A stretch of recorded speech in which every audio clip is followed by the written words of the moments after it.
អាញាធរជាតិដោះស្រាយវិវាទក្រៅប្រព័ន្ធតុលាការ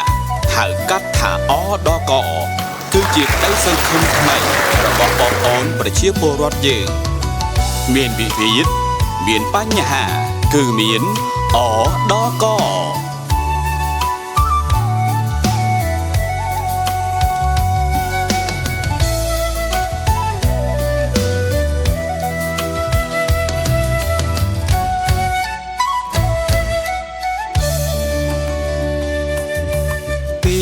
វិជ្ជការ2023ស្ថាប័នជាតិថ្មីហៅអដកអាញាធរជាតិរាសាតក្រោមការគាំទ្រសំដេចធិបតីជាសង្ឃឹមដោះស្រាយវិវាទជនប្រខ្ញុំមានសេចក្តីមនោរីករាយថ្ងៃនេះដែលបានមានការអនុញ្ញាតពីឯកឧត្តមឧបនាយករដ្ឋមន្ត្រីកើតរិទ្ធ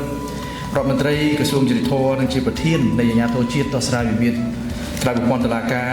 ដែលបានផ្ដល់ឱកាសខ្ញុំធ្វើជាអធិបតីនៅថ្ងៃនេះដោយក្នុងកម្មវិធីបើកនៃសិក្ខាសាលាជាលើកដំបូងថ្នាក់ជាតិដែលរបស់អដករបស់យើងនេះក្រុមប្រធានបទការធ្វើឲ្យប្រសើរឡើងនៃយន្តការដោះស្រាយវិវាទក្រៅប្រព័ន្ធតុលាការមានសារៈសំខាន់នាពេលនេះសង្សារបំរាសេវាឆាប់រហ័សជួយពលសុខភាពមិនយកប្រាក់តាមគោលនយោបាយឈ្នះ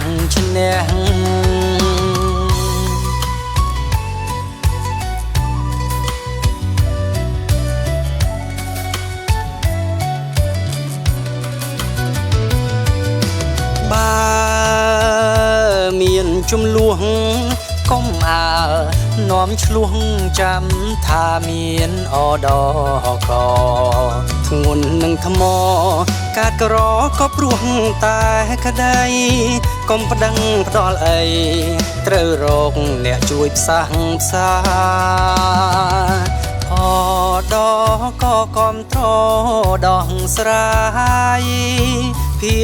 គីទាំងឡាយស្រស់ស្រួលគ្រប់គ្នា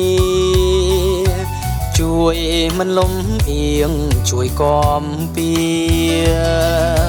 សុខក្តុមរមនាដល់សង្គមបង្ខិតសេវាឲ្យនៅកាន់តែគៀង